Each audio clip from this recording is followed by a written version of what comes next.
memiliki hidup yang tetap bermakna.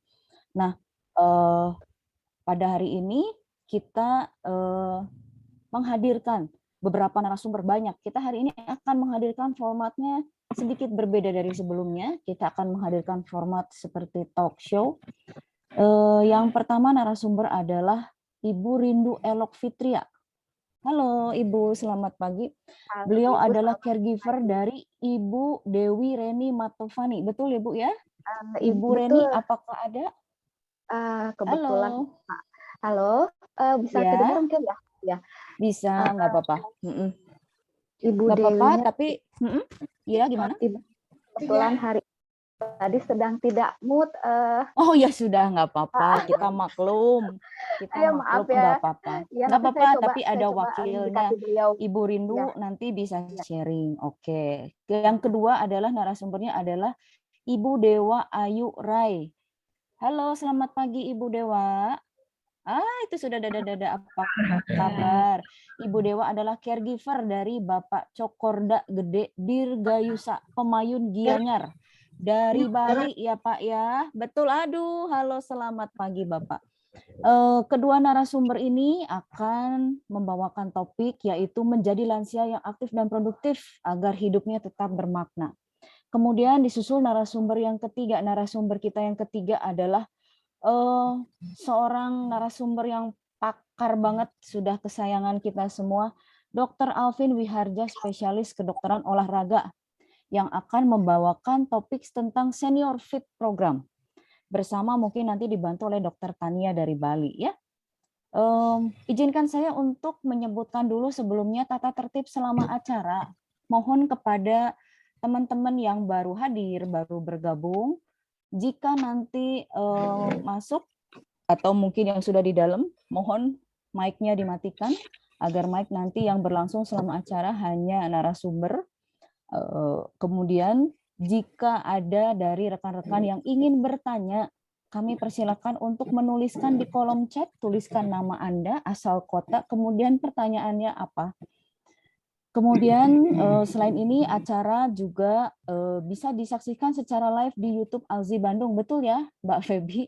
Kalau misalkan teman-teman ada yang, aduh pengen lihat lagi, jadi sudah siaran ini sudah direkam, Zoom-nya nanti bisa disaksikan ulang di YouTube-nya Alzi Bandung. Mungkin demikian. Kami mohon maaf juga tadi ada keterlambatan acara. Kita mulai saja. Yang pertama, sebelum kita mulai acara, barangkali ada sedikit sambutan dari Dr. Yustiani, Dok, dari Bandung. Silakan, Dok.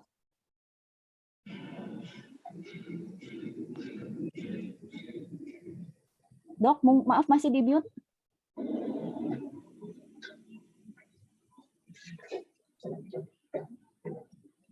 Masih di mute, Dr. Yustiani. Sudah, Dok. Sudah, Dok. Selamat pagi dan selamat bertemu kembali untuk para sahabat Alzi dari Bandung maupun dari Bali ya. Pada pagi ini kita akan melakukan satu webinar yang sesuai dengan judulnya adalah inspirasi lansia yang masih tetap mandiri dan bermakna dan bermartabat ya. Nah, di sini akan datang 3 atau 2 mungkin para caregiver dan ODD-nya yang akan memberikan kesan-kesan bagaimana selama ini mereka bisa tetap melakukan tugasnya dan sambil merawat ODD-nya. Sekian dari saya. Diharapkan nanti ini akan menjadi inspirasi bagi caregiver lain dan juga para ODD lain. Selain itu juga nanti akan ada senam untuk senior, ya untuk kita yang sudah demensia maupun yang belum demensia. Saya kira senam ini sangat berguna ya untuk memperbaiki baik fisik maupun kognitif kita. Jadi mari kita simak dengan baik acara ini. Terima kasih Dr. Novlin. Oke. Selanjutnya mungkin ada sambutan dari wakil dari Bali. Mangga boleh silakan mungkin Ibu Cok atau mungkin Dokter Tania atau Dokter Teguh, silakan.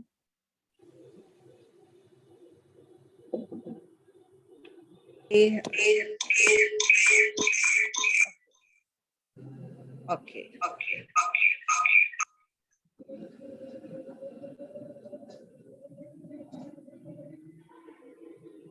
Dari sini aja ya, karena ada beberapa layar di sini, makanya jadinya echo. Oke, selamat pagi Bapak Ibu semua, Opa Oma, semua yang hadir pada pagi hari ini. Pertama-tama saya ingin mengucapkan selamat Hari Lanjut Usia Nasional. Senang sekali saya Dr. Tania, saya mewakili teman-teman dari Alzi Bali. Di sini ada Bu Cok, ada Dokter Teguh juga yang ada dari Bali. Saya bersama juga Bapak dan Ibu Cok juga. Jadi di sini ada banyak Ibu Cok dan Bapak Cok. Jadi senang sekali bisa berjumpa kembali di acara webinar awam inspirasi lansia aktif dan produktif. Jadi terima kasih kembali kepada panitia Alzi Bandung, meskipun tadi di awal-awal kita ada sedikit gangguan teknis, tapi inilah dengan kecanggihan teknologi ini kita pasti akan mengalami risiko seperti ini. Tapi senang sekali kami di sini sudah siap dengan Bapak dan Ibu Cok di acara webinar kali ini. Terima kasih Dr. Novlin, saya kembalikan ke dokter. Oke, terima kasih Dokter Tania. Sekarang untuk mempersingkat waktu, kita langsung mulai saja ya. Bapak Ibu sekalian, kira-kira sharing sedikit dari beberapa narasumber kita. Kita akan mulai dari yang pertama, yaitu Ibu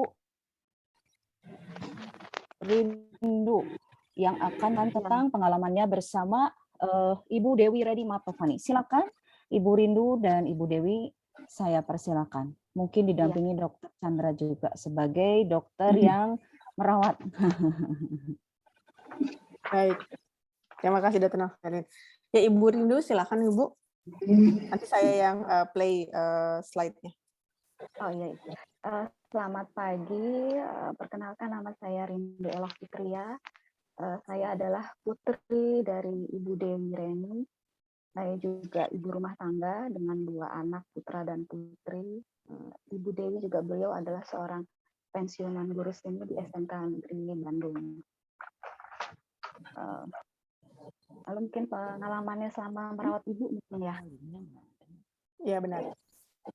Mungkin itu ya Dok ya, kronologis pertama kali didiagnosa mungkin ya Dok ya. Iya, awal-awal ceritanya seperti apa? Awal-awalnya. Jadi seingat saya itu akhir tahun 2013 beliau itu sudah mulai lupa yang tadinya kami anggap semua itu lupa yang wajar, seperti lupa menyimpan kunci, menaruh dompet dan lain-lain. Lalu setelah tahun 2013-2015 beliau itu sempat beberapa kali dirawat di rumah sakit karena beliau hipertensi, vertigo, dan sekali operasi tindakan pencernaan. Lalu sejak tahun 2015 kondisi ibu di situ mulai menurun. Tambahnya juga mulai bertambah, lupanya mulai bertambah. Lalu seperti biasanya ibu suka bertanya yang diulang-ulang, lalu juga beberapa kali memasukkan orang yang tidak dikenal ke dalam rumah. Lalu juga sempat beberapa kali ke bank mengeluarkan perhiasannya. Waktu sampai di rumah kami tanya juga sudah tidak jelas kemana perhiasannya. Beberapa kali juga pergi ke tetangga minta dijemput pulang. Lalu ada kejadian juga sempat beliau itu beberapa kali lupa mematikan api. Jadi kondisi ibu juga di rumah waktu itu sendirian. Sejak saat itu juga kami mulai berpikir ibu tuh bisa membahayakan, tidak hanya membahayakannya diri sendiri, tapi juga bisa membahayakan orang lain.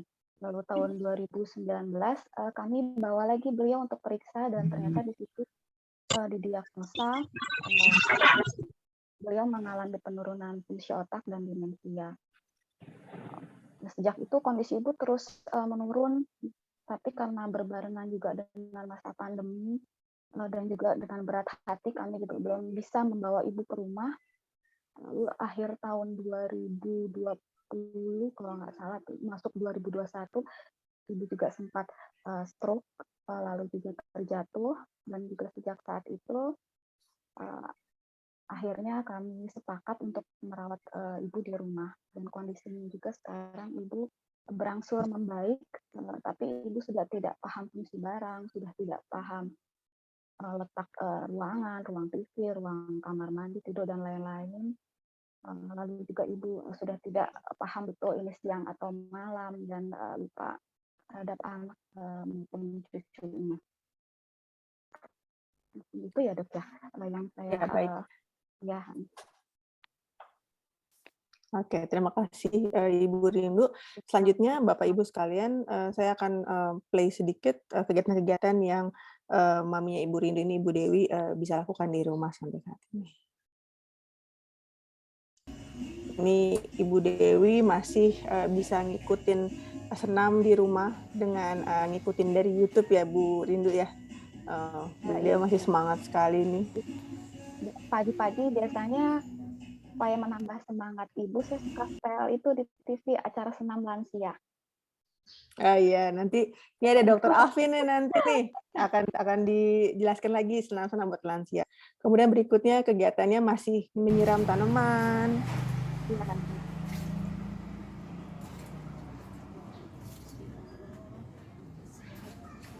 Memang kebiasaan beliau yang dahulu kan senang tanaman tuh dok ya. Sampai sekarang juga masih itu suka tanaman. Tapi tetap kami pantau sih. Iya. Oke, kegiatan selanjutnya. Maaf.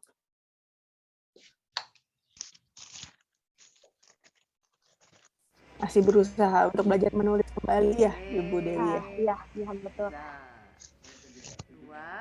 Tapi tetap saya lihat mood ya dok ya, kadang juga beliau nggak mau.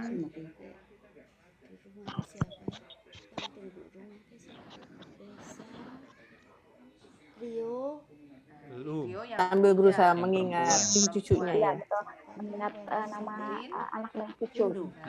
Rindu. Sini aja mas. Sini ya. Sini nomor 2. Sini.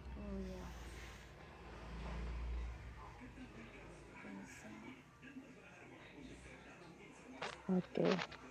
Terus maminya ini masih berusaha untuk memasak. Nomor 3. Iya. Awalnya saya ragu dok, ini bisa atau tidak, tapi ternyata ini bisa dok, harus kita pantau ya. Iya, kumaha. Masih bisa ya, masih bagus ya. Bisa mah jam 10 habis ini masih aja nih kan. Berusaha untuk itu.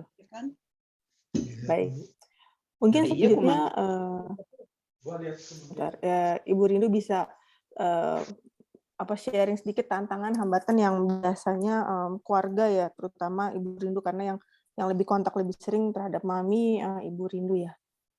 Ya, mungkin bukan kesulitan ya. Saya keluarga itu harus terus belajar untuk tidak baperan ya setiap hari, karena kan ibu kami yang dahulu itu bukan ibu kami yang sekarang itu bukan ibu kami yang dahulu. Jadi beliau sekarang itu lebih ekspresif, tapi juga lebih sensitif. Jadi kalau sedih ibu langsung menangis, kalau gembira juga ibu langsung tertawa-tawa, kadang juga joget. Tapi begitu ibu marah, itu kami benar-benar masih terus belajar, karena biasanya ibu juga bentak-bentak, marah-marah keseharian. Terus apalagi Ibu Rindu waktu itu pernah cerita begitu ketemu sekarang memang ada caregiver lain ya, sudah pakai nurse gitu. Tapi begitu ketemu Bu Rindu langsung nggak mau lepas gitu ya. Iya betul dok ya. Jadi di sini juga kami belajar, waktu itu kami berpikir bahwa saya kan masih ada suami dan anak-anak di situ juga harus saya perhatikan. Jadi kami juga waktu itu terus berpikir gimana caranya supaya ibu terperhatikan, tapi keluarga juga masih ikut terperhatikan. Jadi akhirnya kami juga memutuskan untuk ada mbaknya yang bisa menemani ibu di rumah. Tapi di situ ya juga akhirnya juga kita juga belajar lagi, ternyata tidak semudah itu beliau bisa dekat dengan mbak yang di rumah, itu perlu proses. Contoh waktu akan tidur malam yang biasanya beliau selalu ditemani oleh saya, itu perlu sekitar 3 hari atau 4 hari kita bareng-bareng tidur berempat kamar. Lalu setelahnya sedikit-sedikit kami mulai melepas ibu dan juga membiarkan ibu berinteraksi dengan mbaknya. Mulai dekat itu kira-kira 2 bulan lebih ibu baru bisa dekat dengan mbaknya.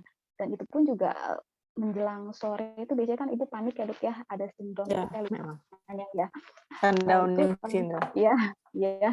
Jadi begitu malam jadi saya berusaha untuk supaya tidak terlihat dengan beliau, karena kalau beliau melihat saya, ibu langsung tidak mau ditinggal, tidur juga kadang juga tidak mau dengan mbaknya. Jadi begitu mulai sore saya berusaha untuk menariklah diri saya ke pindah ruangan atau apa, jadi membiarkan ibu berinteraksi dengan mbaknya sampai ibu merasa nyaman, akhirnya juga beliau mau tidur bareng dengan mbaknya. Bagaimana dengan mood-nya Bu Rindu? Kalau dari cerita kan maminya kadang kalau lagi mood-nya lagi naik gitu ya, lagi agak ngambek, langsung mau semuanya coba sendiri gitu ya. Ya, itu juga kita terus belajar lagi. Sekarang itu ibu hampir 2 bulan ini juga mood-nya lagi benar-benar seringnya marah-marah. Karena juga saya perhatikan setelah ada mbaknya juga jadi seperti anak ya dokter ya, yang kehilangan sosok yang selama ini dipercaya, jadi ibu juga suka uring-uringan. Kesulitannya juga sempat waktu itu ibu marah kondisinya, beliau juga sempat diam 4 jam ada lebih, tidak mau makan, tidak mau minum, duduk diam saja itu di depan di halaman. Kami kesulitan tuh merangkul ibu, membawa tenang lagi, membawa masuk ke dalam. Akhirnya kami biarkan dulu ibu menenangkan dirinya sendiri, tapi terus kami pantau dari jauh dan terus kami ajak masuk ke dalam, dan akhirnya juga ibu alhamdulillah mau tenang lagi. Iya, cukup banyak cerita ya sekarang berarti ya di Iya rumah banyak dengan dok, mami. iya iya Oke, betul dok. oke. Selanjutnya nih, tips dari Bu Rindu untuk para keluarga-keluarga yang anggota keluarganya memiliki keluhan yang serupa dengan Ibu, bagaimana menyingkapinya? Kalau sekarang kan keluarga dari Bu Rindu sudah memakai jasa Mbak ya, membuat ngebantu supaya nggak terlalu nempel banget gitu, sedangkan Bu Rindunya masih beraktivitas hariannya dengan keluarganya. Ya. Tips memaknai hidup buat saya yang selama ini merawat beliau, saya pikir kita harus terus belajar untuk mensyukuri apapun yang terjadi di kehidupan kita, yang baik maupun yang buruk, karena kedepannya belum tentu kita masih diberi kesempatan untuk merasakan yang baik maupun memperbaiki yang buruk. Benar-benar Kalau menghargai. Oke, kalau Bu Rindu bagaimana nih waktu healing-nya nih? Iya, karena saya juga sering tanya ya dok ya, kemarin sempat burn out nggak? Aduh itu kayaknya udah nggak pernah dihitung lagi dok, saya nangis berapa kali sendiri, kadang juga udah terlalu sering lah. Cuman saya pikir pada saat saya down dan burn out, support dari orang terdekat seperti suami, anak-anak itu benar-benar membantu. Apa kegiatan yang biasa Ibu Rindu atau keluarganya lakukan misalnya lagi burn out gitu? Biasanya kalau saya lagi burn out, saya lebih cenderung kadang suka me time atau healing, quality time dengan suami dan anak-anak. Ya nggak usah yang muluk-muluk mungkin ya dok ya, karena juga ibu juga tetap harus diperhatikan. Ibaratnya hanya malam jalan keluar dengan suami, rangkul dengan anak-anak, hidup udara malam itu udah suatu kesempatan yang bahagia buat saya dok. Kalau dari Bu Rindu sendiri setelah kejadian ini dari tahun 2015 mulai ada gejala-gejala, kemudian sempat ada didiagnosa stroke, kemudian 2019 mulai didiagnosa ada demensia sampai sekarang. Apa mungkin ada makna tersendiri dari perjalanan waktu itu sejak 7 tahun terakhir ini? dengan kondisi maminya seperti ini? Kondisi ibu ya mungkin ya dok ya. Ya. Kita kan tidak tahu ya dok ya ke depannya juga apakah kita juga masih diberi usia, diberi kemampuan otak yang seperti sekarang, yang masih bisa mengingat segalanya. Saya sih berpikirnya biarlah ini menjadi bekal untuk anak-anak saya di rumah, supaya mereka juga bisa belajar bahwa ini orang tua kita. Kalau bukan kita yang merawat, siapa lagi gitu. Jadi saya pikir ya ini saatnya kita berbakti kepada orang tua. Baik, terima kasih banyak Ibu Rindu buat sharingnya. Semoga ini bermanfaat buat keluarga-keluarga lain yang mengalami keluhan yang serupa. Ibu Rindu ini waktu itu datang ke saya, waktu itu agak-agak lost track ya Ibu ya. Kita tiba-tiba ketemu dengan kondisi maminya sudah seperti ini. Waktu itu memang untuk yang tadinya Mami tidak ketinggal, Ibu Dewi tidak tinggal serumah dengan Ibu Rindu, kemudian mencoba untuk balik lagi ke rumahnya Ibu Rindu, memang itu butuh waktu sekali, butuh kesabaran dari kedua belah pihak gitu, terutama untuk keluarga Ibu Rindu sendiri karena masih ada anak kecil juga yang mungkin belum terlalu mengerti keadaan neneknya kenapa seperti ini. Kemudian penjelasan dan penguatan ya bahwa ini sebuah challenging, sebuah tantangan buat keluarga, karena seperti yang kita ketahui, kalau misalnya dengan anggota keluarga yang mengalami keluhan demensia, sebenarnya yang merasakan nggak cuma pasien, yang merasakan tuh keluarga, caregiver itu juga. Tuh. Mungkin demikian Dr. Novelin sharing dari Ibu Rindu. Terima kasih banyak buat Dr. Chandra, juga Ibu Rindu yang telah bersedia untuk sharing dengan kita semua pada pagi hari ini. Ternyata berliku-liku sekali ya perjalanan untuk mengetahui bahwa keluarga kita itu punya demensia juga ternyata nggak gampang ya Bu Rindu ya. Ternyata udah dari 2015, 2018 baru terdiagnosis, dan jatuh bangunnya juga lumayan nih sampai sekarang, kedengarannya itu sampai berkaca-kaca tadi matanya. Waduh, kita juga yang mengalami mungkin barangkali dari pemirsa sekalian, Sobat Alsi yang hadir pada pagi hari ini juga ada yang mengalami keluarganya seperti demikian, mungkin bisa relate ya. Jadi aduh saya juga mengalami hal serupa. Nah, kita lanjut untuk narasumber yang berikut. Baik, terima kasih Dr. Novelin. Izin yang mau share dari Bandung. Dan Bapak Cokorda Gede Dirgayusa Pemayun Gianyar. Mungkin akan didampingi oleh Dr. Tania dari Bali. Halo, apa kabar?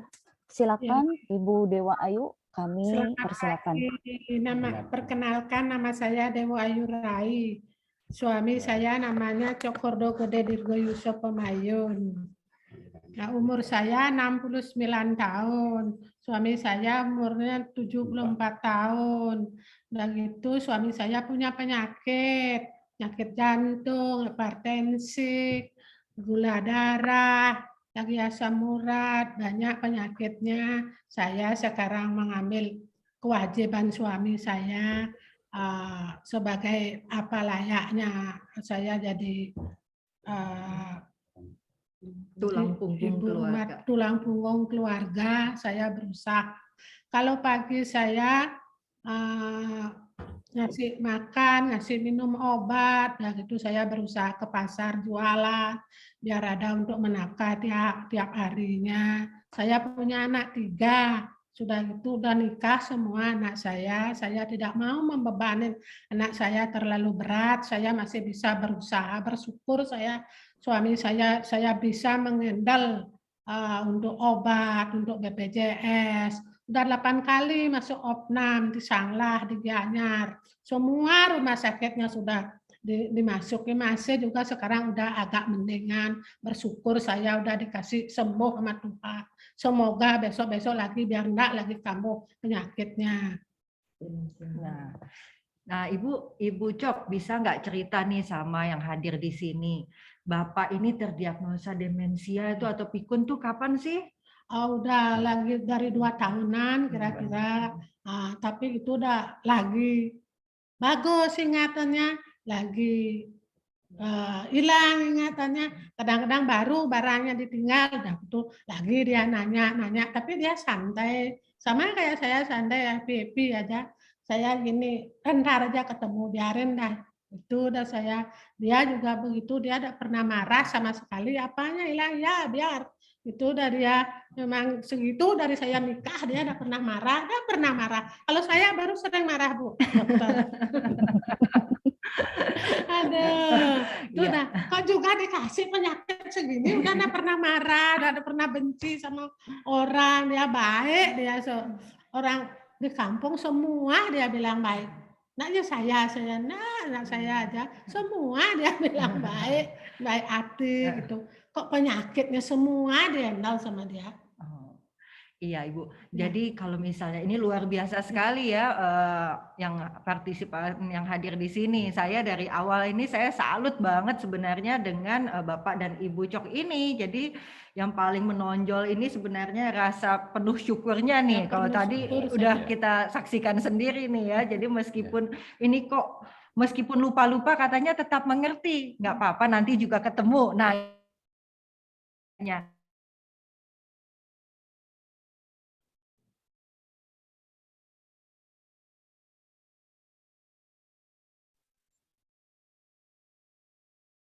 signal kali ya, lagi suaranya hilang. Oke, ada problem kah dari Dokter Tania dan Ibu Cok dari Bali? Oke, mungkin sambil menunggu yang dari Bali bisa connect lagi.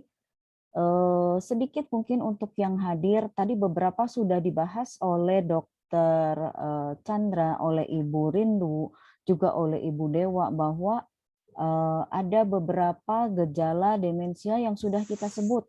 Mungkin beberapa dari kita yang hadir di sini baru pertama kali bergabung. Oke, sudah ada yang dari Bali.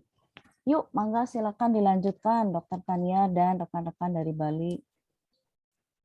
Dokter, Yuk. ini saya sambung dari laptop yang satu lagi. Apakah terdengar? Oke, terdengar dan terlihat dengan jelas.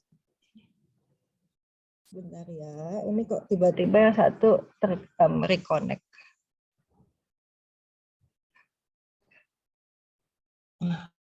Oke. Ya, terdengar sekarang? Terdengar, Dokter? terdengar, Dok. Terdengar, Dok. Ya. Oke. Nah, ini mohon maaf ini tiba-tiba yang satunya mati. Silahkan disambung nih. Yeah. Kalau Bapak yang tadi cerita yang paling sering itu kalau ke pasar ya Pak ya. Jadi udah siap-siap mau belanja nih, uang di saku, tiba-tiba ternyata ganti baju. Ya, lupa. Nah, terus gimana kalau lupa saya, tapi saya bukannya menyesal. Dalam diri saya tidak menyesal, tapi ya besok aja dapat ketemu atau karena lingkungannya hanya segitu kecil, di rumah saya kecil, nanti tidak ada di sini, di sana pasti ketemu gitu saya. Biar besok Anda ketemu saya ada apa juga. Ya, tapi cari yang lain itu, pakai yang lain dulu gitu. Saya sampai tidak bisa belanja satu hari itu, tapi Kang Wang apa adanya di rumah untuk makan tuh gitu. Yang perlu sekarang sudah dapat, tidak apa-apa besok kita gitu pulang. Oke. Gitu. Nah, kalau tadi nih Bapak katanya ya udahlah nggak bawa uang. Jadi kalau tadi ke pasar terus nggak bawa uang, akhirnya pulang lagi nih Pak. Ya, pulang. Oh, balik lagi pulang. Ya. Nah, kalau Ibu tadi, kalau Bapak katanya santai. Kalau Ibu gimana? Tadi Ibu bilang sayang emosi. Nah, paling sering emosinya tuh ngapain sih? Kenapa coba? Bisa cerita nggak? Kalau saya emosinya ini orang saya senang dikerjain gitu. Oh, masih dikerjain saya gitu. Saya nggak senang dikerjain. Kalau masalah barang saya enggak pernah. Uangnya hilang ya biar nanti dia ketemu gitu. Udah saya gitu. Nah, kalau dikerjain apa sih Bu sama Bapak nih? Bapaknya suka iseng. Suka iseng kayak orang-orang gini muda itu. Oh, saya enggak senang saya gitu. Marahnya saya gitu. Terangnya saya tidur bisa. Nah, sekamar. Tapi jam 11 malam rutin saya melihat ini ada napasnya apa enggak. Itu saya Nah, itu besoknya lagi 3:30 lagi saya tengok masih napasnya, saya tinggal gitu. Oke. Soalnya penyakitnya terlalu banyak, saya takut. Semoga biar panjang umur, biar saya bisa lihat cucu saya 8, saya punya cucu. Ya anak 3, menantu 3. Biar saya panjang umur, berdua sama semuanya biar panjang umur. Nah, luar biasa. Ya, Ibu tadi kan sharing. Nah, sekarang kalau Ibu dan Bapak, apa sih dengan kondisi seperti sekarang, apa tantangan atau hambatan yang dialami? Kalau Ibu dulu deh dari caregiver-nya, gimana? Apa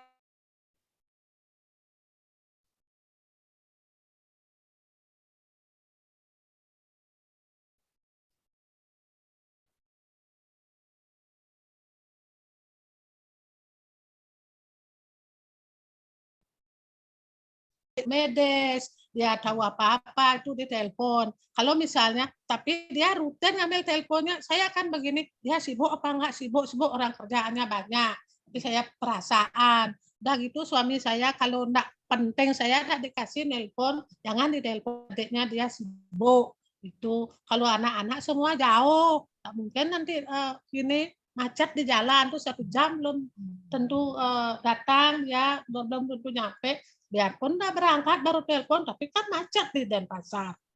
Itu. Jadi Bapak Ibu sekalian, sebagai informasi, ini yang disebut adik iparnya yang tadi selalu standby, itu adalah Ibu Cok Inten, adalah Korwil Alzibali. Jadi kita tepuk tangan dulu nih buat Ibu Cok nih. Jadi ini Ibu Cok ini sebagai adik ipar dengan siap siaga ini menjadi yang selalu menemani mendampingi Nah, jadi ini sama-sama Ibu Cok nih. Oke, nah kalau misalnya gini, Bapak kan dulu bekerja. Nah sekarang kan aktivitas sudah nggak bisa bekerja. Nah Ibu gimana? Ibu kebebanan nggak nih menjadi tulang punggung keluarga? Tidak, sama sekali Cuma tidak. tantangan aja ya. Iya. Sama sekali saya tidak untuk menafkahi suami, untuk menafkahi saya. Saya bukan sombong, masih bisa. Semoga biar terus saya bisa bersyukur sama Tuhan. Saya dikasih kerjaan sama Tuhan, dapat uang, dapat bayar BPJS, biarpun nambahin beli obat, sampai pakaiannya saya tidak ngasih yang jelek-jelek. Orang ini yang senang pakai jelek-jelek.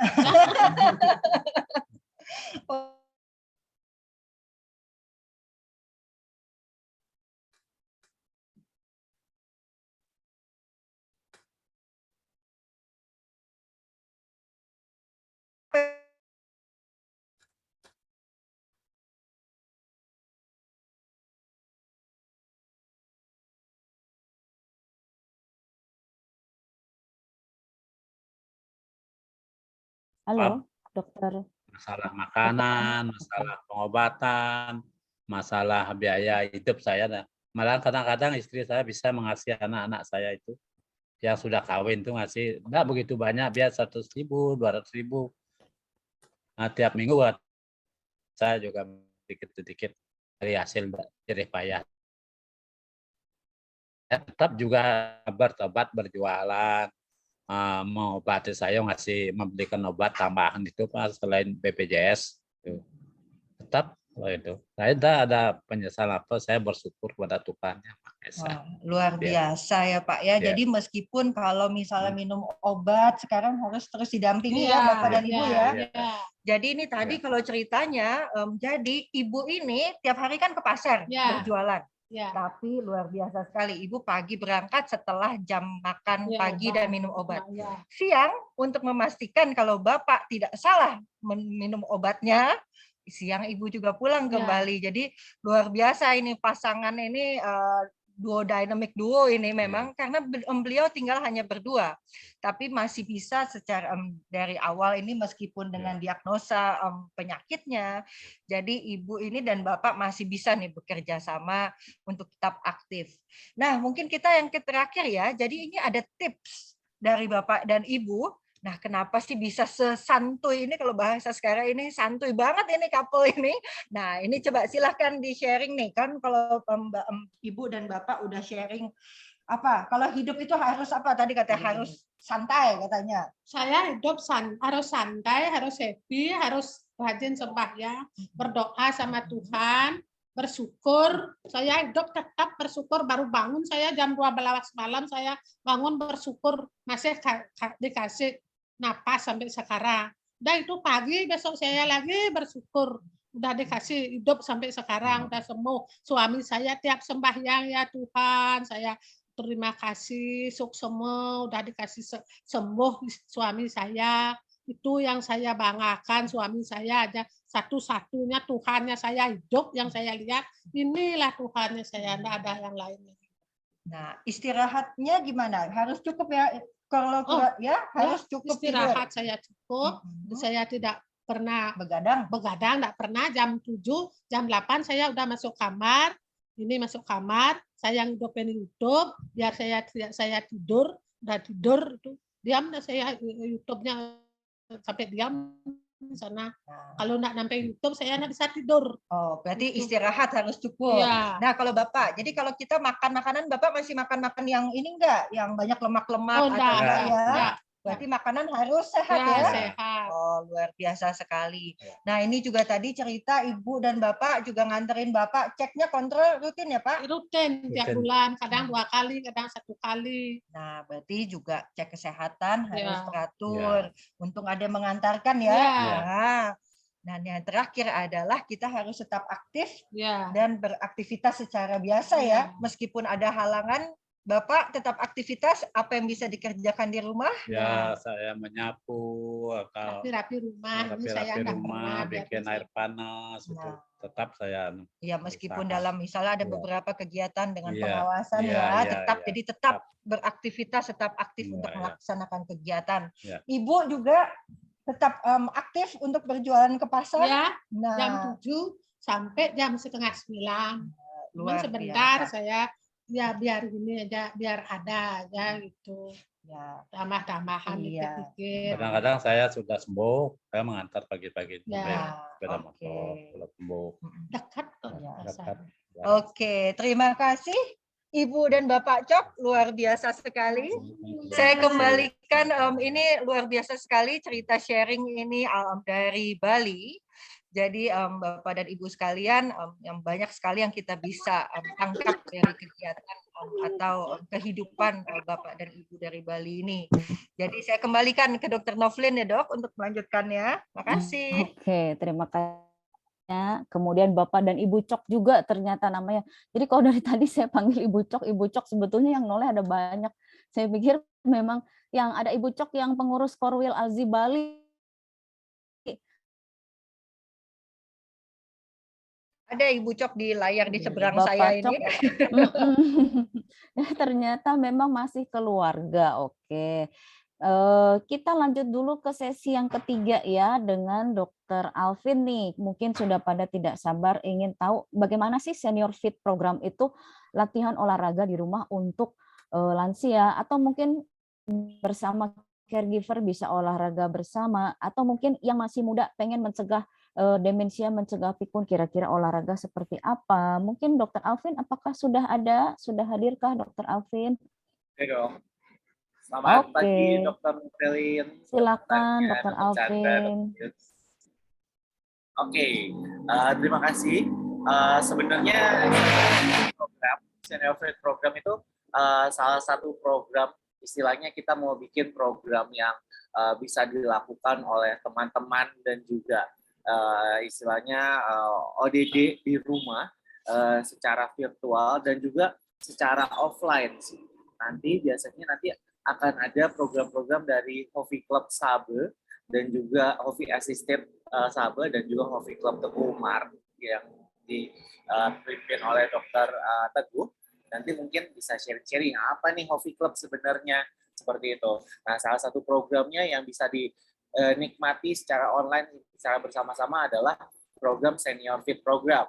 Nah, nanti kita akan cobakan program Senior Fit Program itu merupakan program exercise selama 8 hingga 10 menit yang nanti bisa diakses di official YouTube channelnya Kasih Ibu, Rumah Sakit Kasih Ibu Bali, tepatnya seperti itu. Nah, untuk pertama mungkin kita akan melihat kira-kira yang ada di dalam Senior Fit Program itu seperti apa dan exercise-nya tuh apa aja yang menjadi dasar program ini. Nah, sebentar saya coba bukakan. Oke, ini mungkin CV saya. Ini center kita, Bali Physio and Sport Injury Center yang ada di Rumah Sakit Kasih Ibu Denpasar. Jadi kita biasanya bisa melakukan terapi-terapi, bukan cuma untuk terapi orang anak muda saja, tapi memang kalau misalnya punya keluhan untuk muskuloskeletal, nyeri lutut, nyeri ini, bisa dilakukan di sana. Nah, demensia dan exercise apakah aman untuk beraktivitas, untuk berolahraga? Tentunya ya, karena sebenarnya banyak manfaat yang bisa kita dapatkan dari exercise untuk pasien demensia, yaitu meningkatkan kemampuan berjalan, kemampuan untuk melakukan aktivitas sehari-hari, peningkatan mobilitas, kekuatan, kebugaran, semuanya pasti udah sering dibahas, dan juga menurunkan resiko-resiko, termasuk resiko tekanan darah dan kolesterol yang salah satu menjadi resiko untuk demensia. Nah, program exercise-nya apa aja nih? Pastinya nanti di dalam 8 menit ini itu nanti akan dibuat sedemikian rupa supaya 4 komponen latihan ini bisa dilakukan. Yang kiri atas latihannya latihan kardio. Yang kanan atas latihannya latihan beban.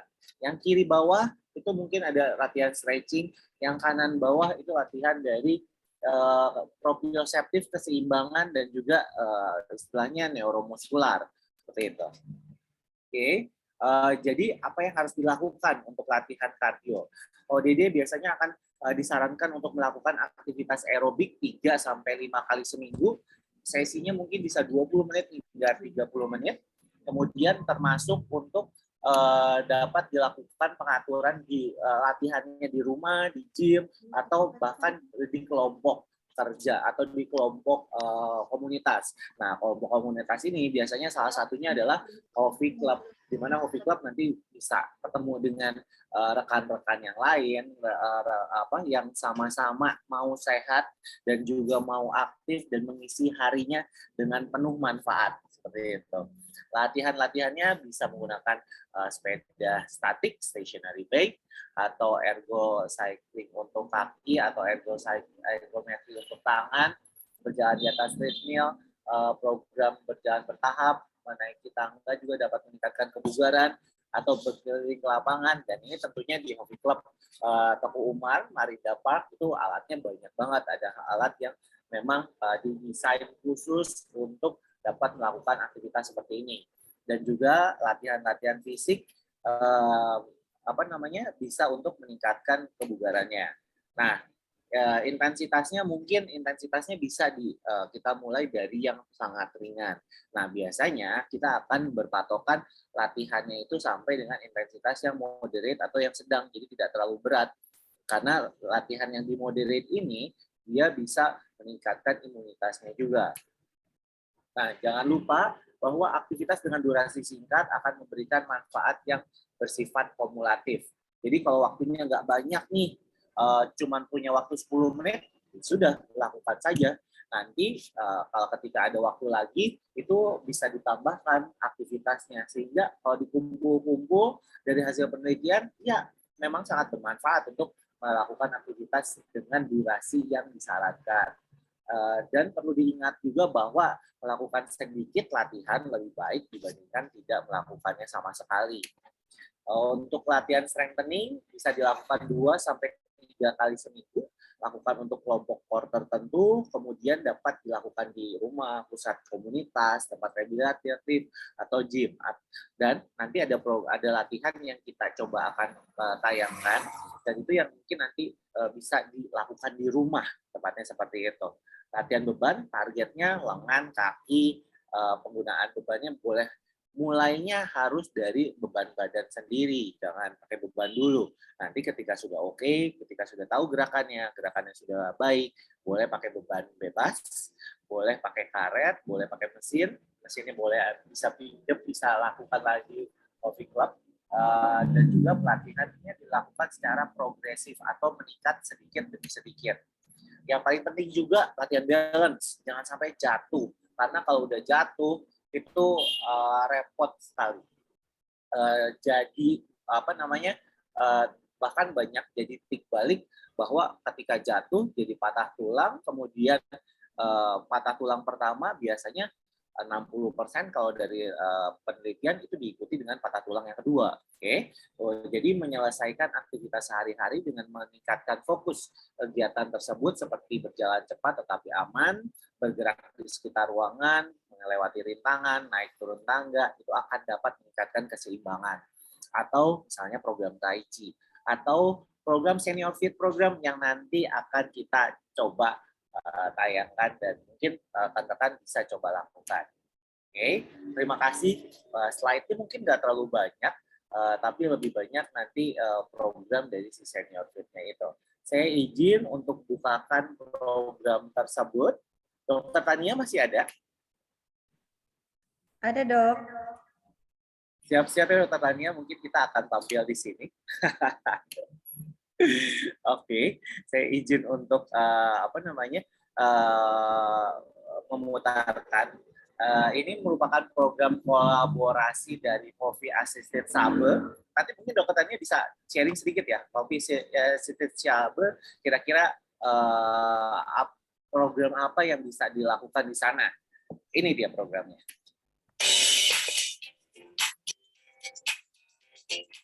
Sahabat KIH, saya Dr. Tania dari Coffee Assisted Saber Bali. Dan saya Dr. Alvin dari Bali Physio and Sport Injury Center. Hari ini kita akan melakukan 10 menit latihan melalui Senior Fit Program. So, Senior Fit Program ini kayak gimana sih, Dok? Nah, Senior Fit Program tujuannya untuk meningkatkan kapasitas tubuh sehingga badannya jadi lebih sehat dan juga bisa menurunkan resiko jatuh. Nah, gerakannya apa aja yang kita lakukan dalam 10 menit ini? Tentunya gerakan-gerakan exercise, 4 jenis exercise yang akan kita lakukan hari ini. Pertama, latihan kardio. Fungsinya bukan cuma untuk menyehatkan jantung, tetapi juga dapat memperlancar peredaran darah. Dan yang kedua, kekuatan otot. Kekuatan otot ini penting ketika kita melakukan aktivitas sehari-hari. Yang ketiga, fleksibilitas untuk mencegah cedera. Dan keempat paling penting, yang sering dilupakan yaitu latihan keseimbangan sehingga resiko jatuh dapat kita tekan. Wah, keren banget. So, kita nggak tunggu-tunggu lagi. Let's do it! Sebelum kita mulai, sepertinya mungkin kalau rekan-rekan mau ikut mencoba, karena ini akan ada coba latihannya, boleh mundur sedikit dari layarnya, jadi ada space karena itu ada penggunaan ruang untuk kaki sehingga bisa nggak mentok sama meja atau nggak mentok sama barang yang ada di depan. Oke, kalau dilihat di sini mungkin Dokter Tania potongan rambutnya sudah berubah ya, Dok? Dengan rambut barunya. Oke. Saya sambil siapkan. Baik, sambil boleh siapkan. Jadi nanti kita coba ikuti ya, Dok. Nanti siapa tahu pastinya kita punya seri-seri berikutnya yang bisa lebih aktif lagi, yang lebih menarik lagi. Siap-siap, kita mulai. 1, 2, 3. Side to side, kakinya digerakkan ke kanan dan ke kiri. Di sini fungsinya untuk melatih kardionya dan juga koordinasi dan range of motion di awal. Oke, lakukan santai, tidak terlalu cepat juga tidak apa-apa. Yang penting kaki kanan dan kaki kirinya juga bergerak. Seperti ini. Oke, 3 detik lagi. 3, 2, 1. Kemudian kita lakukan dengan tangan. Lakukan tangan kanan dan juga tangan kirinya. Oke, gerakan satu ke depan, satu ke buka. Jadi kaki kanan, tangan kanannya buka, kaki kiri, tangan kirinya buka. Tidak perlu cepat juga tidak apa-apa. Sesuaikan kemampuannya dengan kemampuan badan. Kita bukan mau berlomba, tetapi mau berlatih dengan kemampuannya sendiri. Oke, selanjutnya bayangkan sedang berjalan. Oke, tangannya diayunkan agar dapat bajunya juga bergerak. Wah, ini sangat baik nih untuk kesehatan jantungnya juga. Oke, bayangkan bahwa ini kayak lagi jalan-jalan di pantai untuk yang di Bali. Kalau di Bali di gunung ya. Sedikit lagi. Oke, dengan santai, sekarang taruh. Terus kemudian kakinya bawa ke depan. Jaga keseimbangan badan atasnya supaya tidak jatuh. Oke, supaya tidak kalau misalnya berat boleh nyender sandarkan sedikit badannya ke kursi sehingga badannya lebih stabil dan seimbang. Jadi jangan pakai kursi yang ada rodanya ya. Oke. Nah, selanjutnya kita masuk ke latihan beban. Ini untuk bicep row, bayangkan ini kita akan melatih otot lengan bagian atasnya. Oke, kalau misalnya nanti sudah terbiasa, boleh pakai botol aqua. Jadi botol aquanya digunakan sebagai beban, atau misalnya menggunakan karet. Karetnya bisa diinjak di kaki, kita bisa tarik karet itu ke atas. Tahan di situ 5 detik lagi, 3, 2, 1. Sekarang kita ganti. Nah, tangannya taruh di belakang kursi, kemudian badannya boleh turunin ke belakang. Ini fungsinya untuk tadi untuk tangan bagian atas, otot bagian atas. Sekarang untuk otot bagian belakangnya. Oke, bayangkan kita mau menyadap sedikit. Kalau sudah nyampe, boleh tarik ke depan. Perlu diingat lagi, kecepatan bukan ngikutin dari gambar. Yang penting bisa dilakukan dengan baik dan sesuai kemampuan. Nah, sekarang kita melatih otot dadanya. Tekan ke dalam, tangannya satu ke atas dan satu lagi ke bawah. Kemudian tekan kedua pergelangan tangannya ke dalam. Kemudian bisa menggunakan badannya sedikit ke depan. Sehingga otot bahu, otot dadanya itu dapat bekerja. Oke, rasakan otot-ototnya berkontraksi. Rasakan semuanya mulai terasa bekerja. Setelah tekan, kita mau tarik. Tangannya tangkupkan, satu tangannya di bawah, satu tangannya di atas, kemudian genggam erat, kemudian seperti kita kayak mau menarik keluar. Tarik yang kuat sehingga otot bahunya mulai bekerja juga. Oke, rasakan di sini semuanya mulai berkontraksi juga.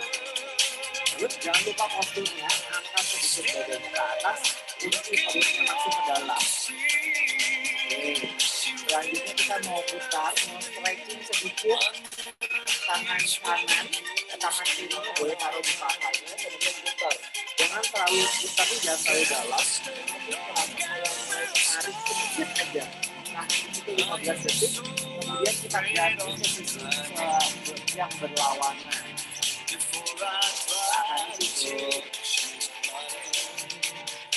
Boleh lihat ke arah bahu gerakannya. 3 detik lagi, 3, 2, 1, selesai. Nah, kita masuk sekarang ke pahanya. Tangannya boleh taruh di paha dalam. Oke, kemudian pahanya tarik dengan tangannya sebagai penahan.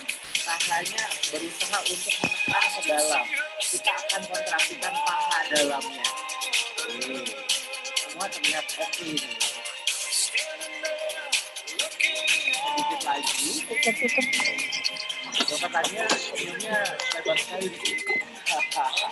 Yang di layar mungkin tertutup masker ya. Oke, sekarang kakinya boleh diangkat ke atas, pegangan ke kursi, jangan sampai jatuh. Oke, pegangan. Kecepatannya nggak usah ngikutin kecepatan ini. Boleh lihat gambar yang kecil itu kecepatannya lambat. Jadi kecepatannya bebas sebenarnya karena kita pakai durasi di sini. Oke, saya luruskan kakinya ke depan, paha depannya yang bekerja. Oke, sekarang kita mau naikkan lututnya ke lutut, tangannya taruh di atas lutut, kita mau menaikkan ankle-nya. Rasakan betisnya sekarang yang bekerja. Pelan-pelan seimbangkan. Oke. kita sudah hampir habis di sesi yang pertama ini.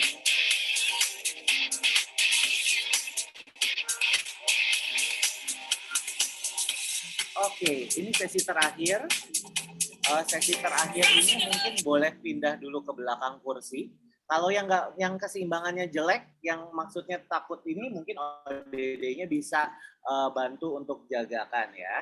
Jadi jangan kalau misalnya keseimbangannya jelek, nggak usah diikutin. Kita skip satu bagian yang ini. Oke, sekarang coba untuk kakinya dibuka ke kanan dan ke kiri. Tidak perlu terlalu lebar dan tidak perlu terlalu tinggi.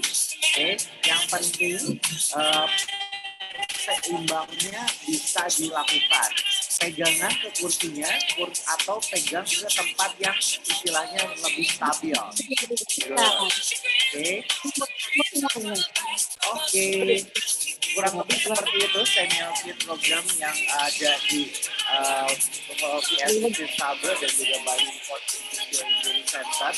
Nah, di sini mungkin nanti akan ada beberapa istilahnya penjelasan dari penjelasannya Hoki Club, Hoki Assisted Saber, dan juga Dr. Teguh, kira-kira apa yang bisa kita lakukan di sana. So, akhir kata terima kasih, kita tunggu ya kolaborasi berikutnya.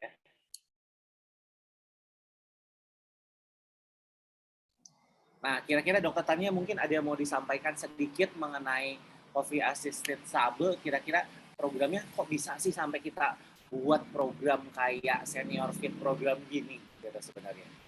Iya, makasih Dr. Alvin. Gimana nih Bapak Ibu? Tadi baru sebentar ya, tapi udah lumayan ya, agak keringetan ya. Ini di sini Bapak dan Ibu Cok katanya, wah kerasa nih otot-ototnya katanya. Nah, kalau belum kerasa berarti tadi belum sungguh-sungguh nih. Nanti kita tampilkan, nanti akan ada di YouTube ya Dr. Alvin, secara lengkap ya gerakan tadi. Betul.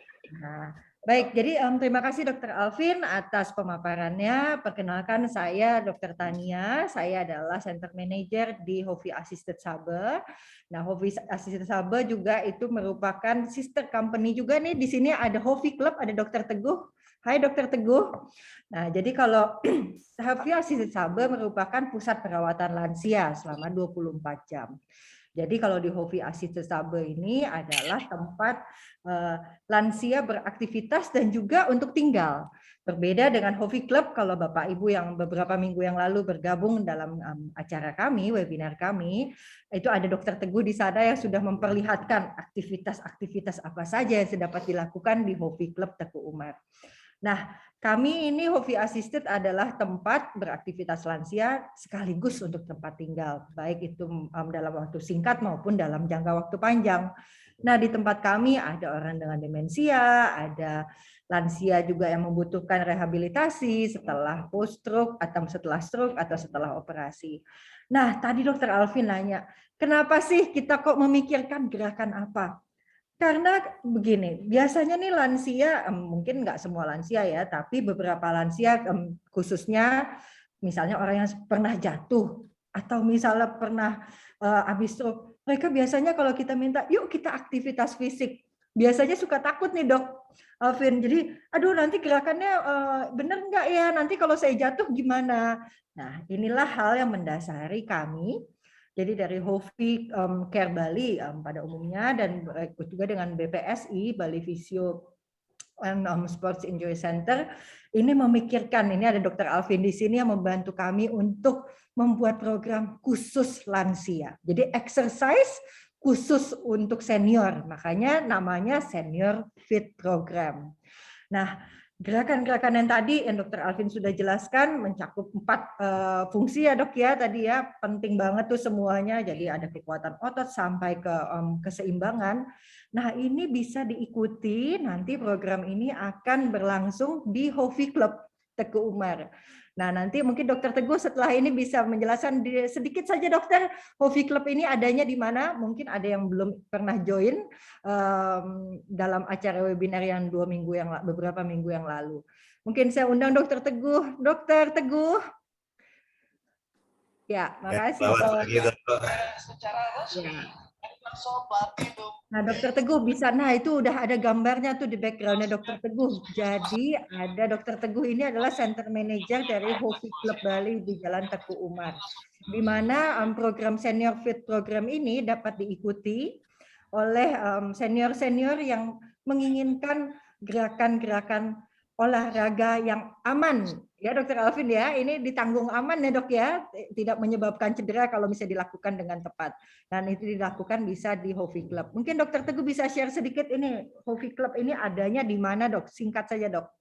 Ya, terima kasih Dokter Tania, Dokter Alvin, dan Alsi Bandung, Alsi Bali. Terima kasih. Saya sebenarnya ingin bergabung sebagai peserta ini. Dokter Tania berikan kesempatan. Jadi senior fit exercise itu pun sudah dilakukan di Hoki Club. Kemarin kita perkenalkan di hari lanjut acara Hari Lanjut Usia Nasional ya, yang bekerja sama dengan Alsi Bali. Di sana sangat antusias peserta dari kurang lebih 400 orang yang dipandu oleh Dr. Alvin, luar biasa. Karena gerakannya ini sebenarnya simple, tapi mengandung 4 tadi yang disampaikan oleh Dr. Alvin ya. Saya rasa ini program yang bagus yang dijalankan oleh para senior, terutama member-member kami di Hoki Club, Dok. Mungkin itu, Dok. Terima kasih. Ya, makasih Dokter Teguh. Jadi nanti kalau ada para senior di sini yang menyaksikan atau nanti di YouTube maupun di webinar ini yang pengen bergabung, tunggu ya kabarnya. Nanti coba di Google Hoki Club Bali, nanti kita bisa bergabung olahraga bersama-sama. Saya juga mau ikutan karena ternyata bukan bikin capek buat senior aja loh Dokter Alvin. Ya. Saya ini juga udah keringetan lumayan. Baru berapa menit. Atau misalnya memang kalau misalnya teman-teman dari Alsi Bandung gitu lagi piknik nih, lagi berwisata ke Bali, boleh dong ya Dok mengunjungi Hoki Club dan melihat kira-kira apa yang bisa dilakukan di sana dan mengexperience gitu, mengalami pengalaman yang menarik sebenarnya dengan apa yang dilakukan di Hoki. Karena kayaknya banyak banget ya, tadi kayak ada, saya lihat di belakang di background-nya ada animal art therapy, animal therapy, itu juga bisa karaoke juga ya kayaknya Dok, karena itu ada ruang karaoke ya. Ya, betul, betul. Betul sekali. Jadi memang Senior Fit program ini kita buat supaya teman-teman bisa coba programnya yang berfokus pada latihan fisik secara online, jadi bisa diakses dimanapun dan tetap berkaidah atau berpatokan pada 4 prinsip dasar tersebut sehingga bisa mendapatkan manfaatnya. Jadi tujuannya seperti itu. Semoga nanti kita bisa dapat rilis-rilis barunya lagi Dok. Mungkin ada rilis 1, rilis 2, rilis 3, biar nggak 1 tahun kalau diputarnya satu-satu itu terus, nanti rambut Dokter Tania nggak berubah-berubah lagi.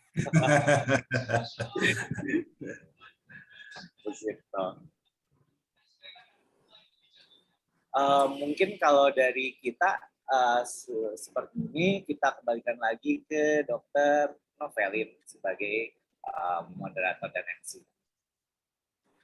Oke. Wah, luar biasa sekali ini paparan dari Dr. Alvin, Dr. Tania, Dr. Teguh. Terima kasih banyak. Ini sebuah masukan yang lumayan baru juga ya, mungkin buat sobat-sobat Alsi. Acara offline-nya siapa tahu sekarang sudah mulai COVID-nya sudah mulai turun, jadi bisa kita suatu saat nanti kumpul-kumpul lagi gitu ya, Dr. Yustiani, Dr. Chandra. Siapa tahu di Bandung gedung sate udah dibuka lagi. Dok, gimana? Jalan-jalan ke Bali Dok, bareng. Jalan-jalan ke Bali ya. Di Bali sudah ini Dok, sudah yang penting tetap prokes. Iya, betul. Nah, mungkin sebelum kita masuk ke acara show ataupun tanya jawab, bolehkah kita berfoto dulu sebentar barangkali, mumpung pesertanya belum kucel-kucel nih di tengah-tengah acara. Biasanya masih saya hadir Dok. Bolehkah buka kamera? Halo. Iya, boleh buka kameranya dulu. Mbak Feby, bolehkah bantu untuk foto bersama? Ini di saya ada 2 slide. Ini ada yang mau buka kamera lagi. Oke. Masih ada yang mau buka kamera. Kita mulai ya. Oke, kita mulai dari slide 1. 1, 2, 3. Oke, dan boleh pakai gaya-gaya tertentu yang asik. Nah, ini slide yang keduanya. 1, 2, 3. Oke, silahkan kembali lagi ke Dr. Novelin. Oke, terima kasih Mbak Feby. Oke, yang berikut mungkin Mbak Feby bolehkah diundang ini semua tadi sudah pada narasumber, para narasumber, mulai dari Ibu Rindu, pasangan Bapak dan Ibu Cok, mungkin juga Dr. Alvin, para pendamping dari narasumber, mungkin Dr. Chandra, Dr. Tania, juga saya sendiri. Mari kita bincang-bincang nih sedikit.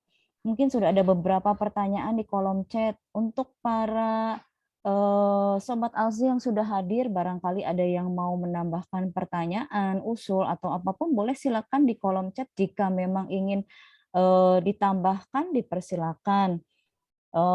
Untuk sementara ini ada 2 pertanyaan nih dari Dr. Teguh. Yang pertama, kepada Ibu Rindu katanya, apakah ibunya sebelum sakit memiliki komorbid itu berarti penyakit penyerta. Seperti tadi mungkin dari Bapak Ibu Cok, Bapak Coknya di Bali ada diabetes dan sebagainya ya Bu ya. Nah kalau Ibu Rindu, apakah ibunya punya penyakit sebelumnya? Apakah suka melaksanakan general check up sebelum diketahui adanya demensia? Masih di mute Bu. Bu Rindu masih di mute.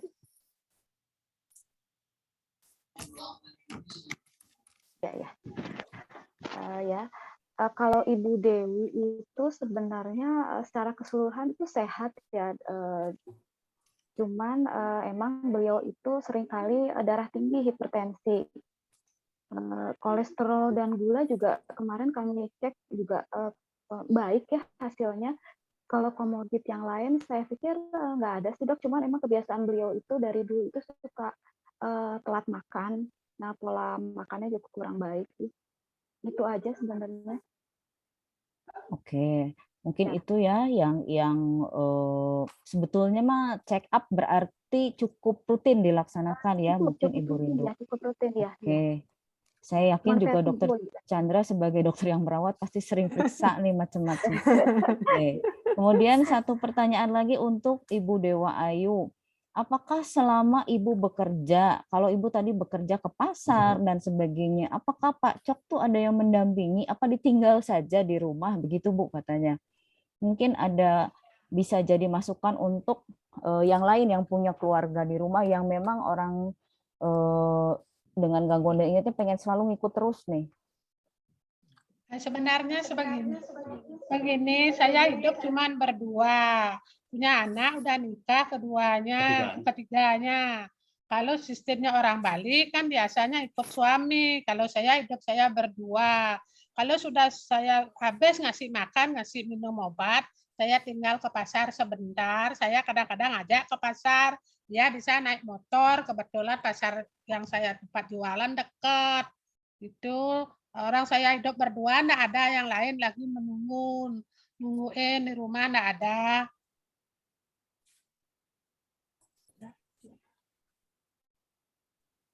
Ya Dok, begitu Dok. Jadi tinggalnya benar-benar hanya berdua saja nih, luar biasa. Meskipun untungnya deket ya, Ibu Ya, tempat deket, kerja ya. ya. Jadi beberapa jam sekali bisa ditengokin Ya, ya. cuman 1 kilo.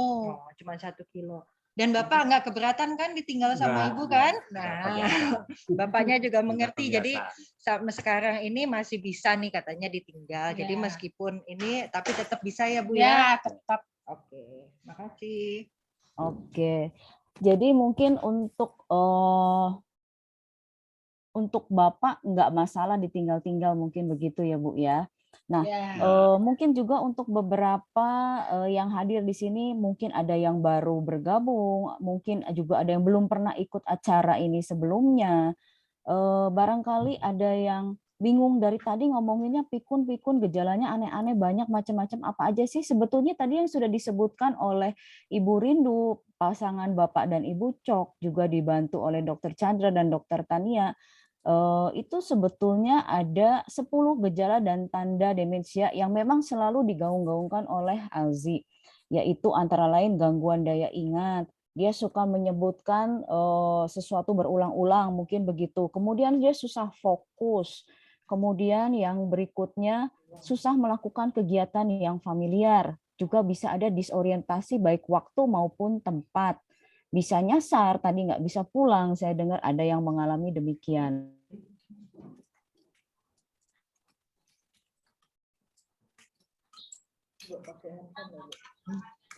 Bahkan hal-hal yang biasa sehari-hari disebut sekarang nyebut namanya jadi agak susah, bisa demikian.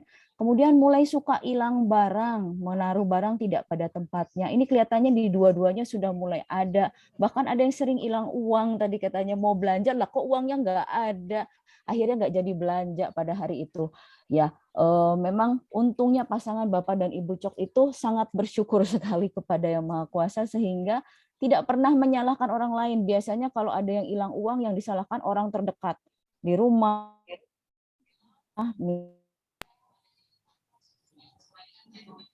Bersyukur sekali kelihatannya orangnya nang lagi katanya begitu ya. Kemudian mulai suka salah membuat keputusan, salah satu gejala demensia.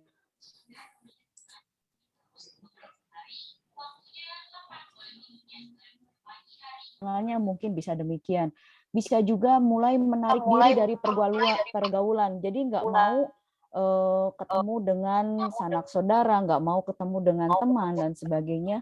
Serta mulai ada perubahan perilaku dan kepribadian. Nah, mungkin ini juga yang sudah mulai muncul di keluarganya Ibu Rindu.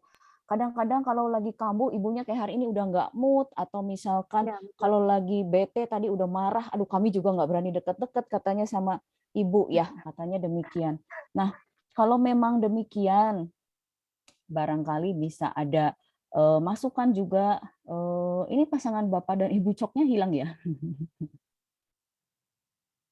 Oke, kalau gitu kita coba tanya dulu, apakah misalkan Ibu Rindu nih, bagaimana paling sering dikonsultasikan ke dokter nih, atau misalkan pernah nggak mendengar yang namanya support group untuk pasien-pasien dengan demensia? Gimana dok? Maaf dok. Hal-hal apa saja yang biasanya paling sering dikonsultasikan ke dokter nih? Hal apa saja yang sering dikonsultasikan ke dokter mengenai kondisi ibu, atau mungkin dikonsultasikan ke support group? Apakah pernah dengar tentang support group nih sebelumnya? Iya, saya baru dengar. Mungkin saya telat mungkin ya, dok ya. Saya baru dengar ini ya. Sekarang ada yang support group, mungkin buat itu ya, mungkin keluarga yang caregiver. Ya, betul. Jadi memang tujuan dari ALZI ini sebetulnya adalah grup Alzheimer Indonesia adalah support group. Kami mendukung untuk keluarga-keluarga yang memang punya merawat keluarganya yang demensia dan sebagainya, atau yang sekedar ingin tahu, mendapatkan pengetahuan tentang demensia, ingin mencegah demensia di masa yang akan datang, kami membantu untuk hal demikian. Kita sebut support group untuk demensia. ALZI itu ada di berbagai kota, mulai dari Jakarta di pusatnya, di Bandung juga ada, kemudian di Bali, dan kali ini acara hari ini itu kolaborasi antara ALZI di Bandung dan di Bali. Jadi mungkin untuk yang hadir pada hari ini, yang ingin berkonsultasi juga dengan support group, biasanya di support group kita mengadakan acara pelatihan untuk caregiver seperti hari ini. Kita memberikan informasi tentang demensia, mungkin olahraga tentang demensia dan sebagainya, yang bisa membantu untuk keluarga-keluarga yang merawat pasien dengan demensia. Mungkin begitu. Biasanya Ibu Rindu apa yang sering dikonsultasikan dengan dokter, persoalan dari ibunya? Yang sering saya konsultasikan itu sebenarnya bagaimana supaya kondisi ibu ini lupanya tuh tidak terus tambah drop ya dok ya, karena kami juga khawatir apa ada yang salah juga dengan cara kami merawat di rumah, apakah ada juga trigger-trigger yang juga kami tidak sadari. Itu sih biasanya dok yang beberapa kali suka saya tanyakan ke dokter. Oke, mungkin bisa. bisa dibantu Dokter Chandra? Apakah misalkan dari Dokter Chandra sendiri, apakah ada saran jika misalkan kira-kira nih pertanyaannya dari biasanya yang keluarga yang merawat pasien dengan demensia adalah gimana caranya supaya daya ingatnya ini tidak semakin turun, begitu ya Bu Rindu ya?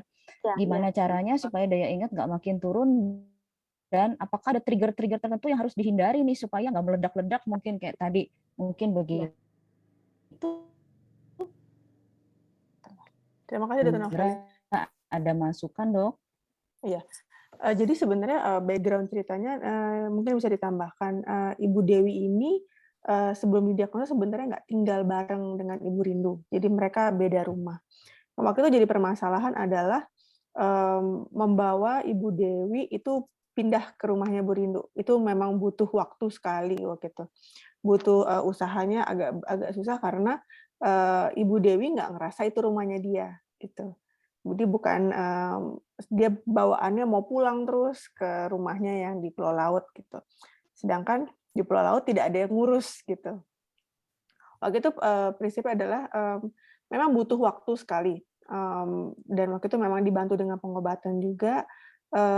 Pelan-pelan dibilangin, oh ini rumahnya kita sekarang gitu. Terus kedua, buat area yang nyaman buat dia. Contohnya sukanya rumahnya yang terang. Dibuatlah rumah yang terang. Kemudian barang-barang yang ada di rumahnya yang lama dibawa supaya dia merasa feel at home, berasa ada di rumah gitu. Kemudian itu butuh waktu sekali ya Bu Rindu ya, sampai akhirnya dia bisa tenang. Waktu itu bawaannya mau pulang ke rumahnya yang lama gitu. Terus sekarang juga didistraksi. Jadi oh iya nanti pulang tapi makan dulu ya.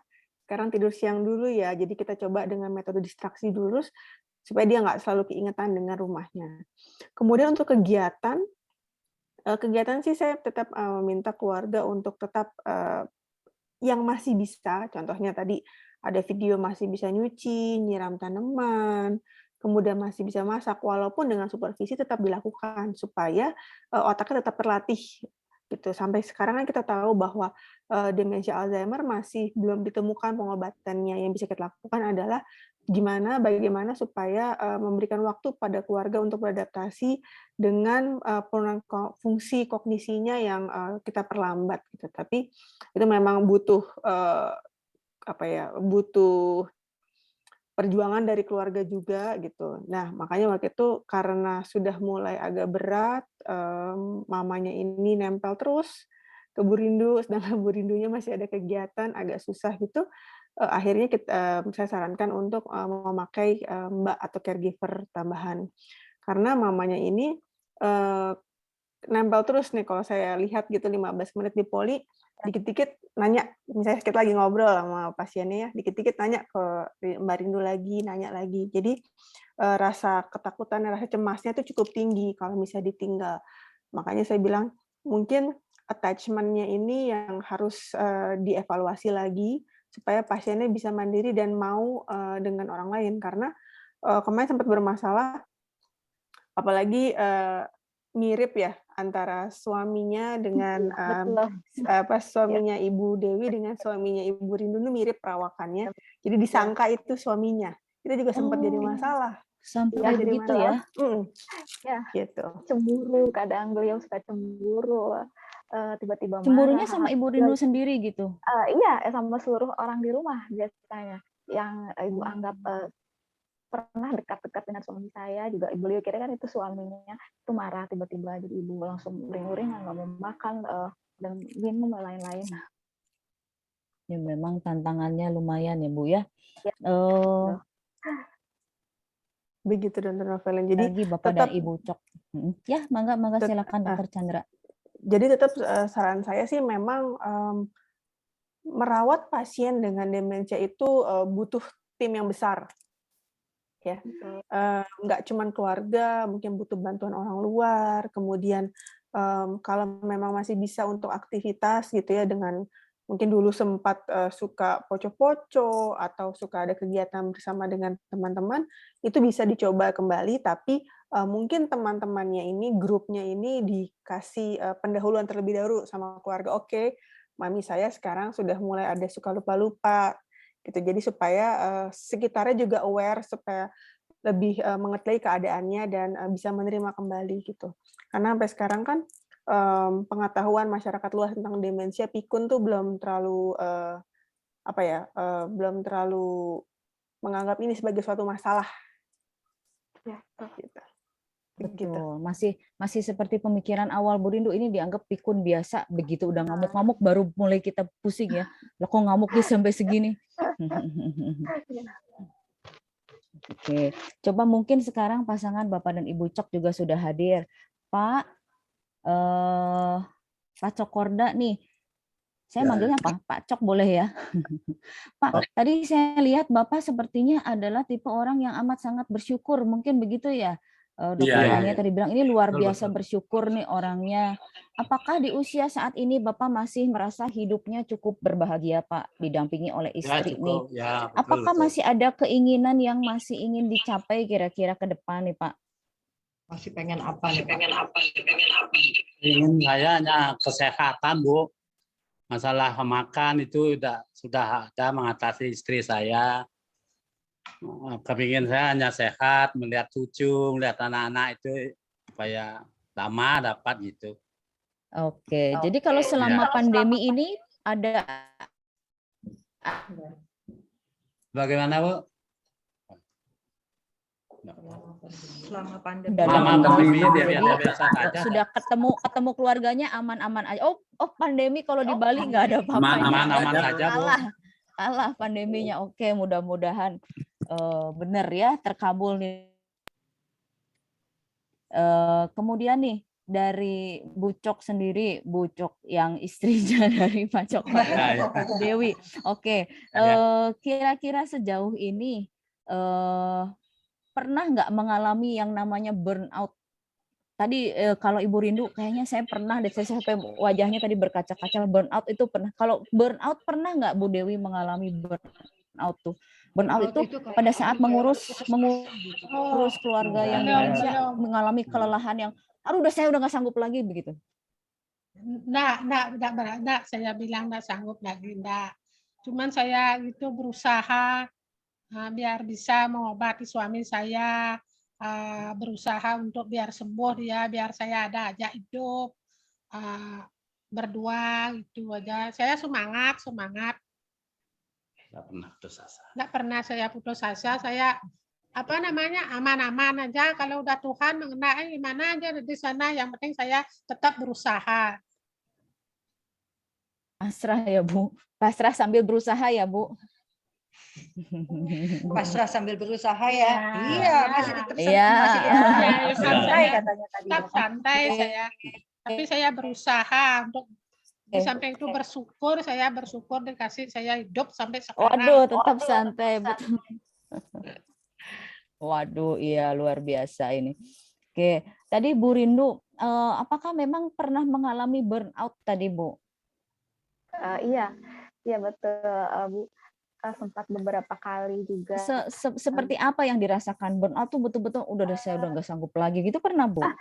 Enggak sih, nggak sampai gitu. Cuman ya itu Bu, jadi gimana ya? Ibu tuh kan tidak seperti yang dulu lagi ya. Jadi sekarang itu sosoknya itu sudah jauh berubah gitu. Dulu tuh semua hidup saya tidak pernah bertengkar dengan beliau. Baru sekarang kali ini saya bertengkar, bisa bentrok-bentrok, bisa segala macam. Jadi itu sebenarnya sih yang kadang saya rada sedihnya ya. Cuman di situ juga alhamdulillah sekali suami juga selalu support bahwa bagaimanapun juga beliau adalah ibu kita. Jadi suami juga selalu mengingatkan. Anak-anak juga selalu merangkul bersama-sama kita mencoba untuk merawat beliau. Oke, memang itu mungkin Ibu betul sih.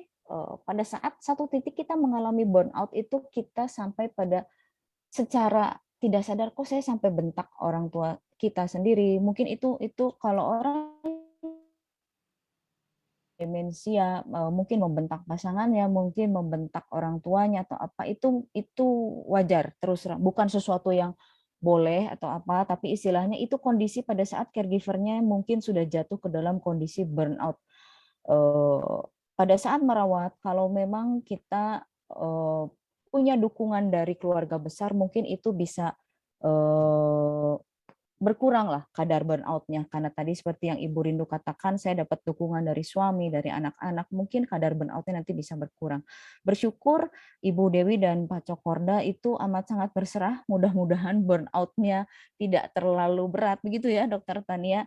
Jadi kayaknya kalau yang di Bali santai-santai aja kelihatannya, dibawa enjoy semuanya. Ya betul, santai. Segala Jadi sesuatu akan sama. luar biasa. Gimana Dok? Enjoy aja Betul, ya. Enjoy betul. aja katanya Tadi Dokter Novel dari ya. tadi enjoy semua, betul. Jadi istilahnya kita nggak bisa pukul rata, semua pasien demensia bisa berbeda responnya. Ada yang punya tantrum alias marah-marah, bentak-bentak, banting barang. Ada yang betul-betul santai, cuma ya hilang barang di mana-mana misalkan. Jadi memang semua punya level atau tingkatan yang berbeda-beda, mungkin begitu yang sering dikatakan oleh Dr. Yustiani, ibu kita semua ini. Nah, kemudian Dr. Alvin, Dok, apakah ada saran nih bagi ODD dan caregiver? Apakah jika caregiver juga kayaknya kan perlu merawat diri ya, jangan sampai olahraganya buat lansia aja, jangan sampai olahraganya buat yang demensia aja. Apa ada saran nggak olahraga buat ODD dan caregiver, khususnya caregiver nih, gimana caranya supaya kita bisa mengurangi rasa gelisah dari orang dengan demensia? Kalau kayak tadi orang demensianya kalau yang santai kayak pasangan Bu Dewi dan Pak Cokorda kayaknya oke-oke aja, tapi kalau kayak Bu Rindu di saat ibunya sedang marah, sedang nggak mood atau apa, ada nggak kira-kira olahraga yang bisa mengurangi kegelisahan dari orang dengan demensia nih? Oke, terima kasih Dr. Novelin. Nah, prinsipnya sebenarnya sama sih untuk rekomendasi orang dengan ODD dengan orang yang caregiver-nya. Jadi memang olahraga disarankan secara teratur. Pertama tujuannya ya memang tujuannya supaya tidak burnout, karena dengan berolahraga biasanya kita bisa berpikir lebih tenang, punya waktu me time-nya juga supaya bisa melakukan hobinya, karena olahraga sebenarnya preference, jadi tergantung apa yang disuka sebenarnya. Jadi kalau misalnya memang suka olahraga tertentu ya jalankan, coba rutinkan, misalnya kalau bisa dua kali setidaknya 2 kali dalam seminggu. Kemudian yang paling penting juga sebenarnya adalah olahraga untuk meningkatkan kapasitas tubuhnya dengan porsi latihan kekuatan. Karena kalau kita sebagai ODD, sebagai caregiver yang memiliki ODD yang istilahnya kalau aktif mandiri itu agak lebih gampang sih. Kalau yang lebih pasif tuh misalnya harus bantuin angkat, harus bantuin jalan, kita juga butuh stamina ya. Kalau enggak nanti yang ada kita yang parah di hari berikutnya sih sebenarnya itu. Jadi memang pertama tujuannya untuk menghindari burnout itu supaya bisa berpikir lebih jernih, karena dengan berolahraga ada hormon yang dikeluarkan, salah satunya adalah hormon endorfin yang bikin dia lebih tenang, lebih enak, lebih nyaman, dan juga bisa membuat pikiran jadi lebih lebih bisa berpikir dengan jernih, jadi lebih bisa balik lagi ke fokus untuk merawat ODD-nya itu. Yang kedua yang nggak kalah penting itu yang tadi dibilang, yaitu kapasitas fisiknya untuk bantuin ODD-nya melakukan aktivitas sehari-hari, terutama ketika punya ODD yang aktif sebenarnya itu. Gitu. Kalau nggak misalnya kasarnya ngebantuin ngangkat, mau ngebantuin jalan, ngangkat dari tempat tidur, salah posisi, itu nanti sakit pinggang jadinya. Jadi mau nggak mau memang ada tekniknya. Nanti biasanya kalau nggak salah ada di ini ya, ada di pelatihan caregiver ya, cara untuk mengangkat ODD, cara untuk merawat dan memposisikan tubuh gitu. Nah, sekaligus untuk mencapai itu sebenarnya kan kita butuh tenaga, dilakukan dengan exercise, begitu loh dok. Dr. Novelin sepertinya agak freeze di sini. Mungkin Dr. Novelin kayak kekik. Karena dari tadi sudah beku, freeze layarnya. Gitu. Oke, mungkin saya ini ya lanjut. Oh ya oke. Kalau tadi sudah mendengar penjelasan dari Dr. Alvin, coba mungkin Bu Rindu dengan Pak Cok, Bu Cok selama ini olahraga gimana nih? Apakah ada olahraga khusus gitu? Apalagi kalau maminya Bu Rindu lagi tantrumnya lagi keluar gitu, supaya menjaga stamina-nya gimana? Nggak pernah. Oh, nggak pernah. Kalau Pak Cok udah jawab nggak pernah. Itu berarti dokter Tania nanti harus bantuin buat olahraga, Dok. Oke, senior. Kalau Bu Rindu gimana? Olahraganya apa? Saya mengikuti YouTube aja olahraganya ya. Oh, hebat kalau Bu Cok nih, hebat nih. Semangat nih. Harus banyak belajar. Bandung nih. Kalau Bu Rindu gimana? Apakah tadi kan ada video maminya ikut olahraga di YouTube ya?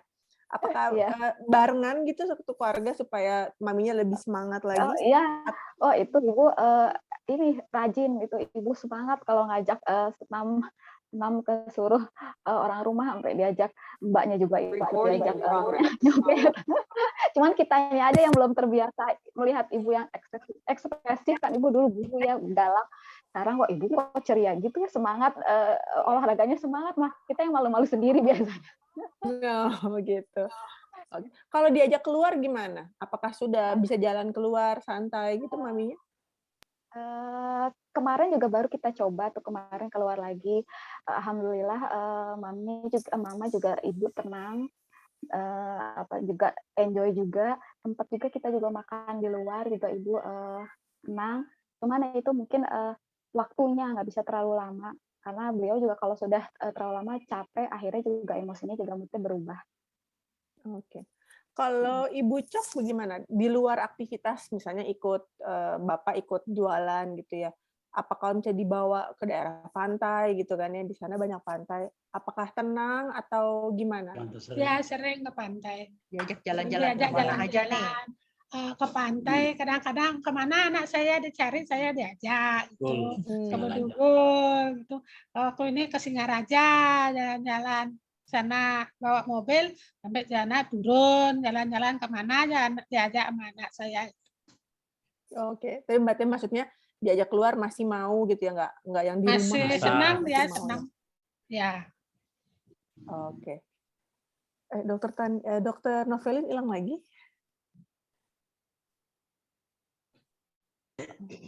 Hari ini kayaknya semua pada pakai Zoom kayaknya Dokter Chandra, karena mau memperingati Halun.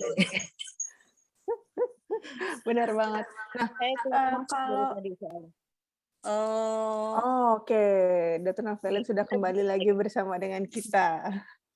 Oke, nah yang berikut mungkin tadi dari Dr. Alvin sudah ada tips bagaimana caranya untuk mengurangi kegelisahan, bagaimana olahraganya buat baik untuk caregiver maupun untuk orang dengan demensianya ya. Bagaimana nih kalau misalkan untuk mengatasi burnout-nya pada caregiver, barangkali dari Dr. Chandra atau Dr. Tania ada tips? Mungkin Dr. Tania dulu, Dok. Silakan, Dok. Oke, saya join dari sini supaya nggak echo nih. Makasih Dr. Novlin. Jadi kalau saya belajar nih dari couple yang ada di sini adalah bagaimana sih supaya nggak burnout. Kalau saya lihat dari ibu nih, tadi sih bahasa sederhananya santai aja katanya. Cuman mungkin saya yakin di dalam setiap perjalanan itu pasti ada saat-saat down, there's good days and bad days. Tapi kalau saya lihat dari ibu ini berserahnya sangat besar. Jadi ibu ini dan bapak juga jadi supaya menghadapi jangan sampai burnout itu sepertinya bapak dan ibu ini untuk doanya juga kuat. Jadi hal pertama yang dilakukan tadi kadang-kadang jam 12 malam katanya ini jadi berserahnya ini besar sekali. Jadi spiritual ya, dari sisi spiritual. Jadi kalau saya lihat dari ibu dan bapak di sini. Nah, tapi juga tetap beraktivitas ya Ibu ya? Ya, tetap. Nah, itu mungkin yang tadi tetap senang jalan-jalan, jadi tetap beraktivitas. Nah, itu rasanya yang mungkin juga bisa mencegah terjadinya burnout juga buat ibu dan bapak di Bali ini. Jadi beruntung juga kami di sini di Bali, Dr. Novlin, Dr. Chandra, Ibu Rindu, mungkin Dr. Alvin ya Dok, di Bali ini banyak sekali tempat-tempat yang buat kalau kata anak-anak zaman healingnya tuh banyak tempat-tempat di Bali ya. Jadi untuk mencegah burnout, jadi Ibu Bu Cok dan Bapak Cok di sini tetap bersemangat beraktivitas, pokoknya semasa apa yang bisa dilakukan tetap bisa dilakukan. Jadi itu sih Dok, kayaknya kalau dari Bali nih saya udah belajar dari Ibu dan Bapak Cok ini satu secara spiritual juga dibekali juga, lalu ya itu tetap terbuka ya dengan ajakan anak-anak meskipun jauh tapi tetap bersemangat untuk selalu ikut jalan-jalan. Nah, ini dapat mencegah burnout nih. Oke, luar biasa. Mungkin dari Dokter Chandra ada tips, Dok? 1 atau 2 tips barangkali buat yang hadir. Gitu. Kalau dari kasusnya keadaan keluarga dari Bu Dewi dengan Bu Rindu, kalau tadi di Bali kayaknya semuanya ikhlas ya, happy semuanya gitu. Ya. Cuma kalau di Bandung ini agak susah dalam artian karena keluarganya ini dirawat oleh anak dan anaknya masih aktif bekerja dan mereka punya keluarga sendiri, keluarga kecil, akhirnya saya mau menyarankan untuk ngambil caregiver gitu untuk butuh bantuan gitu karena sudah mulai agak ngeganggu pola hidup keluarganya sendiri gitu dan puji Tuhannya keluarganya mampu untuk mengambil caregiver lain.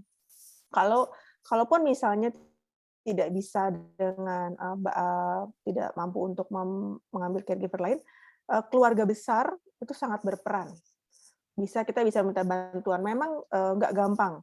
Kayak tadi Bu Rindu cerita butuh waktu sekitar 3 sampai 4 hari. Akhirnya bisa lepas nggak tidur bareng, nempel terus gitu. Itu butuh bantuan gitu. Kemudian bisa dengan lingkungannya. Contoh tadi saya udah bilang misalnya ada lingkungan karaokean atau lingkungan angklung yang lansia kan banyak kegiatan ya. Kita bisa mengenalkan kegiatan-kegiatan itu kepada keluarga kita yang ODD ini. Dengan begitu masih ada kegiatan, masih berasa ada teman, kemudian masih ada aktivitas yang bisa dilakukan. Kemudian kalau memang berat sekali untuk menanggulanginya, call for help ke dokter lagi. Biasanya kita akan case by case ya, beda-beda. Apakah ada obat-obatan khusus gitu atau acara-acara khusus yang bisa dilakukan untuk membantu keluarganya. Dan kalau lagi burnout, ambil waktu sendiri. Tetap kita sebagai manusia pasti ada waktunya capek. Pasti ada waktunya, ya Tuhan saya udah nggak kuat nih, udah mau nangis, udah mau emosi, seperti tadi baru ceritakan, itu nggak apa-apa gitu. Kita butuh bantuan, tolong ya jaga mama saya sebentar, saya mau jalan ke Indomaret sebentar aja, kita bisa keluar dari situasi rumah seperti itu sangat ngebantu. Jadi kita butuh waktu untuk nge-refresh lagi diri kita. Menurut saya itu hal yang rutin harus dilakukan. Walaupun cuma sebentar, cuma setengah jam, sejam, bahkan cuma 5 menit keluar dari pintu pagar keluar, itu bisa banget dilakukan. Demikian Dr. Novely. Oke, tips-tips praktis untuk sehari-hari ya. Nah, sebelum kita menutup acara nih, barangkali mau ada tips dari semua yang hadir, dari semua narasumber, dari semua, barangkali ada tips terakhir untuk bagaimana caranya kita menjadi pribadi atau lansia ataupun yang sekarang masih muda nantinya supaya bisa jadi lansia yang tetap aktif, bermartabat, bermanfaat. Kira-kira apa ada tips mulai dari Bu Rindu barangkali Ibu? Tipsnya mungkin kita selalu bahagia aja mungkin deh, Dok ya. Selalu bahagia, selalu bersyukur, dan juga selalu kompak sama seluruh anggota keluarga dan menikmati hidup ya, betul yang kata Ibu Cok tadi di Bali. Belajar bersyukur itu saya pikir. Oke, mungkin dari Ibu Dewi dan Pak Cokorda masih ada kah?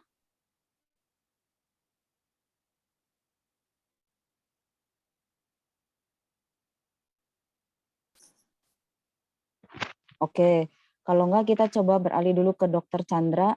Tunggu sebentar, Dok. Dokter Chandra, oh Halo, masih ada? tunggu sebentar. Halo? Oh oke.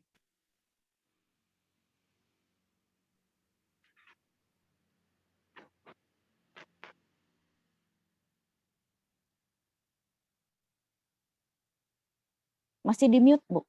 Tunggu. Tip dari Bali, tetap jaga kesehatan, selalu bersyukur, hidup santai dan enjoy mungkin. Sudah itu istirahat yang cukup, makanan yang tetap bergizi dan seimbang. Sudah itu selalu beraktivitas, tidak boleh pasrah dan tetap semangat. Itu, Dok. Wow, tipsnya padat singkat tapi luar biasa ya. Semangat sekali ini keluarga besar Bapak Ibu Cok dan Ibu Cok pengurus ALSI Bali, luar biasa. Oke, kita lanjut ke Dokter Chandra dan Dokter Alvin. Dokter Chandra dulu, Dok. Apa ada tips bagaimana cara menjadi lansia yang tetap aktif, bermanfaat, bermartabat di usia lanjutnya, Dok? Kalau menurut saya usia boleh nambah terus, tapi jiwa kita harus tetap muda. Wah, Jadi oke. agak berat ya. Tapi jadi prinsipnya adalah apa yang masih bisa kita lakukan, apalagi kalau Bapak Ibu sudah jangan pernah terpaku sama usia gitu. Tetap aktif, kita jaga kemampuan otak kita. Kegiatan nggak harus berat, nggak harus angkat-angkat aquagalon gitu nggak. Tapi cuman sebatas aktif, kemudian hobi menjalankan hobi, berinteraksi dengan sesama, baik itu dalam kegiatan keagamaan lingkungan atau misalnya main angklung bareng, hobi-hobi bareng itu bisa banget tetap menjaga kita sebagai lansia tetap aktif gitu. Dan kedua untuk keluarga-keluarga dari sini sih saya ingin aware bahwa dunia berubah, dunia semua orang makin lama makin individual ya. Tapi itulah gunanya kita sebagai makhluk sosial tetap ngecek. Telepon orang tua, telepon misalnya apalagi kalau misalnya tetangga kita tinggalnya sendiri, cek deh seminggu sekali, sebulan sekali apa kabar gitu. Kadang-kadang beberapa orang butuh bantuan tapi mereka nggak bisa ngomong gitu. Mungkin begitu, Dokter Novel. Oke, terima kasih Dokter Chandra. Mungkin dari Dokter Alvin, Dok. Apa ada tips agar lansia tetap aktif, Ada, Dok. produktif? Wah, silakan Dokter Alvin. Sebenarnya lebih ke arah keduanya, antara ODD dan juga caregiver-nya. Saya setuju banget sama saran-saran dari teman-teman dari Bali, yaitu tetap semangat, tetap dan pantang menyerah. Oke, tetap maju. Tapi saya juga mengambil apa yang dilakukan oleh Bu Rindu sih sebenarnya. Jadi prinsipnya hidup ya memang mungkin kita nggak perlu maju terus ya, Dok. Kadang-kadang maksudnya kadang-kadang kita perlu mundur sedikit. Jadi jangan maksain gitu. Oh, saya harus merawat orang tua dengan sendirinya. Hidup nggak perlu maju terus nih. Kadang-kadang kita perlu mundur. Siapa tahu kita dapat belokan yang tepat. Belokannya itu mungkin dengan menggunakan caregiver, caregiver yang lain. So, jadi semuanya jadi win-win solution. Jadi nggak perlu deh hidup maju terus, mundur nggak apa-apa. Yang penting kita punya belokan tepat dan punya jalan yang sama, yang oke. Gitu, Dok. Oke, terima kasih untuk semua. Banget dari ALSI Bali, dari Bu Rindu dan juga Pak Cok yang punya prinsip-prinsip yang saya coba gabungkan, Dok. Oke, terakhir Dokter Tania kelihatannya tadi sudah pamit. Barangkali ada yang mau kasih tambahan? Dokter Teguh barangkali mau ada tambahan, Dok? Ya, terima kasih Dokter Alvin tadi sampaikan kita tetap semangat. Ini yang kami lakukan di Bali, yaitu dengan semua aktivitas yang tadi disampaikan juga, baik itu aktivitas memori, fisik, dan sosialisasinya. Seperti tadi Dokter Chandra bilang, ya berkabar-kabar lah sekali waktu kepada para senior kita. Seperti itu, Dok. Terima kasih. Oke, terima kasih nih buat semua narasumber yang sudah hadir. Mungkin kita akan mengakhiri acara kita, tapi saya buat kesimpulan dulu bahwa memang walaupun kita sudah lansia, kita tetap bisa menjadi lansia yang memiliki hidup yang bermakna, bermartabat, tetap hidup secara aktif dan produktif, terlepas dari apakah kita lansia yang sehat, lansia yang memiliki penyakit komorbid, atau mungkin lansia yang sudah demensia, kita tetap bisa melakukan aktivitas sehari-hari. Tidak perlu minder, tidak perlu khawatir. Penting juga dukungan keluarga seperti yang dialami oleh mungkin Bu Rindu yang mendukung orang tuanya, kemudian untuk Ibu Dewi yang mendukung pasangannya. Mungkin di antara yang hadir hari ini juga ada yang mengalami merawat keluarga dengan demensia. Jangan khawatir, yang penting satu seperti yang sudah disarankan oleh beberapa narasumber hari ini, tetap semangat, berserah secara spiritual mungkin sesuai dengan agama dan kepercayaan masing-masing, kita tetap semangat, boleh maju terus, boleh maju mundur, belok tadi katanya demikian, jangan menyerah, boleh berkonsultasi dengan dokter untuk faktor kesehatan masing-masing, juga boleh kalau untuk kita berkoordinasi atau konsultasi dengan support group di masing-masing kota. Sekarang sudah ada support group masing-masing. Silakan kalau yang di Bali menghubungi Alzi Bali, ada Ibu Cok, mungkin di Bandung nanti ada bisa kontak dengan admin di sini, ada Mbak Febi ini, bisa untuk bagaimana caranya nih kalau saya mau gabung dengan WA group atau support group yang ada di Bandung misalkan. Kami kalau misalkan ada yang berasal dari kota lain nanti bisa diarahkan oleh Alzi Pusat, kira-kira di kota saya ada nggak sih yang perwakilan untuk support group orang-orang yang mengurus pasien dengan demensia. Jadi di support group itu kita bisa saling berbagi, ada tips-tips untuk mengatasi keluhan-keluhan ODD di rumah, bagaimana caranya supaya kita bisa tetap hidup aktif baik caregiver maupun ODD-nya, supaya caregiver-nya juga tidak burn out tadi ya. Ada berbagai macam sharing, karena di sini kita bisa saling memahami, kita bisa saling satu dengan yang lain, tidak ada yang saling menyalahkan. Walaupun tadi saya kok bisa bentak orang tua atau apapun, karena di sini semua sudah pernah mengalami hal yang serupa sebetulnya. Jadi tidak perlu khawatir, di sini tidak ada yang saling menghakimi satu sama yang lain, kita bisa menerima kondisi satu sama lain dengan lebih baik. Supaya di sini kita bisa saling menguatkan dan kita punya semangat baru untuk melangkah ke depan dalam merawat keluarga kita masing-masing. Mudah-mudahan semua yang hadir pada hari ini beroleh tips-tips yang bermanfaat, juga bisa berolahraga, nanti dicoba dipraktekkan yang tadi sudah ditampilkan videonya oleh Dr. Alvin dan Dr. Tania di rumah. Sampai jumpa lagi mungkin di bulan yang akan datang. Mohon maaf atas segala kekurangan pada hari ini, semua kekurangan teknis yang terjadi. Mudah-mudahan di bulan ke depan, baik kami dari Alzi Bandung maupun Alzi Bali bisa memberikan aktivitas-aktivitas yang lebih bermanfaat untuk semua peserta dari caregiver yang juga sudah menjadi anggota dari Alzi di wilayah masing-masing. Demikian, terima kasih banyak atas kehadirannya hari ini, semoga bermanfaat. Sampai jumpa di kesempatan yang akan datang. Terima kasih. Terima kasih Mbak Rindu, Bu Cok, Pak Cok, Dr. Alvin. Terima kasih Bu Rindu, Terima kasih dokter. Dewi, Pak Cokorda, Terima kasih. Cok, Dr. Teguh, Dr. Alvin, Dr. Terima kasih Yus, semua, terima kasih. Mbak Febi, thank you very much. Terima kasih buat semua yang hadir pada pagi hari ini. Terima kasih. Izin live ya.